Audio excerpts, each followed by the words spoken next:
Hello, hello, amis Sagittaires, bienvenue. Alors aujourd'hui, nous allons regarder vos énergies pour le début du mois de mars 2026. Évidemment, vous le savez, cette guidance est complémentaire à celle que j'ai déjà réalisée pour le mois de mars. Allez, c'est parti. Alors pour vous les Sagittaires. Ok, bon, alors attention ici dans vos relations, qu'elles soient professionnelles, financières ou plus personnelles. Ici, il y a un déséquilibre. Il y a quelqu'un qui donne beaucoup peut-être et une autre personne qui donne pas suffisamment, ou en tout cas, il y a peut-être quelqu'un ici qui attend une récompense et que la récompense ne vient pas. Du genre, je travaille, j'attends une promotion, et ça a du mal à venir, et on me donne des missions en plus, mais toujours pas l'argent qui va avec. Vous voyez, ce genre de choses. Bref, évidemment, je vous laisse adapter.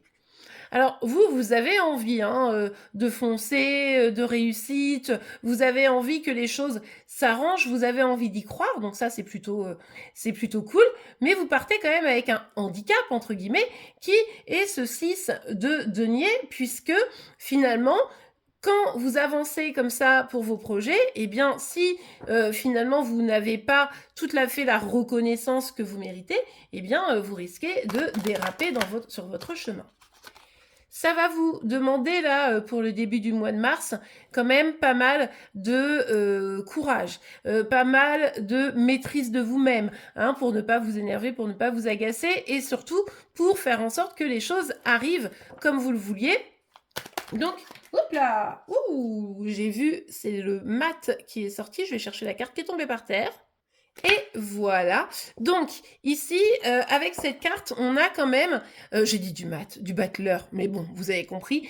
Donc, du coup, ici, avec la carte du battleur, pardon, on est dans une dynamique de nouvelle énergie. Là, c'est comment je reprends mon pouvoir. Donc, effectivement, vous partez d'une situation qui est un peu compliquée, dans laquelle vous n'êtes pas forcément hyper reconnu, hyper valorisé, ou peut-être une personne ou un système vous donne un peu des miettes, etc. Ça ne peut être autre chose que professionnel. Vraiment, je vous laisse adapter cette guide en général.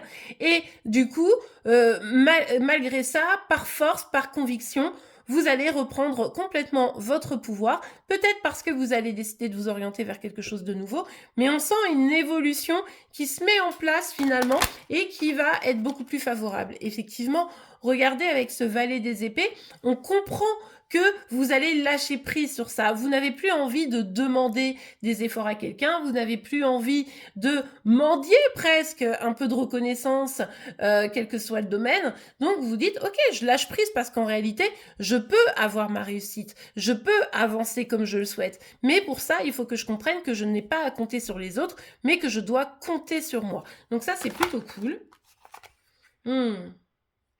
Et alors, ça va pas être sans problème, enfin sans difficulté, vous voyez, parce que vous avez quand même morflé, vous avez quand même dû surmonter des choses.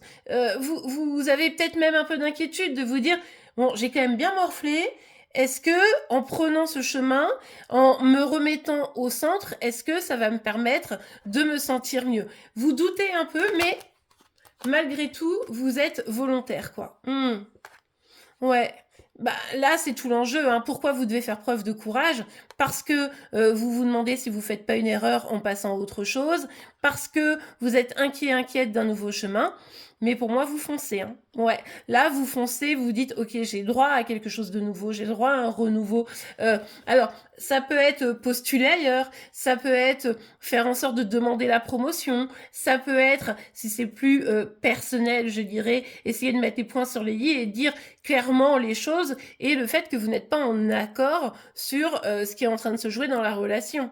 Mais là, malgré la peur, finalement, vous décidez d'avancer. Et d'ailleurs, sans peur, pas de courage, évidemment. Allez, on continue. Là, tout l'enjeu, c'est comment je réussis à me relever alors que j'ai été blessée. On l'a compris ici.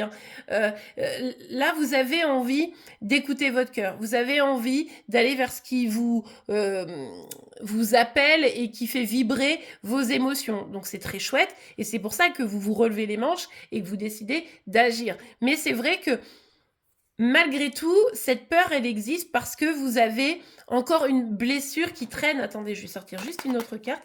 J'aurais besoin de voir un petit peu. OK, ouais.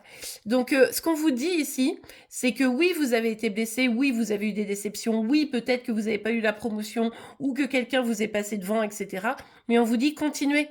Continuez à faire vos efforts, continuez à avancer, ne serait-ce que pour retrouver un équilibre, hein, puisque là, la reine de coupe, elle est quand même renversée. Retrouver un équilibre de manière à faire en sorte de pouvoir avancer et d'atteindre vos objectifs parce que oui, ces objectifs, vous allez pouvoir les atteindre, mais il y a quand même ce petit équilibre et ce travail à faire pour pouvoir vous garantir, d'atteindre cet objectif. Et bien voilà les amis, j'espère que cette guidance vous aura plu et aidé. C'est le cas, n'oubliez pas de la liker. Vous pouvez évidemment vous abonner pour être informé tous les jours de vos énergies par signe astro. En attendant, je vous souhaite une excellente journée et je vous dis à demain. Au revoir.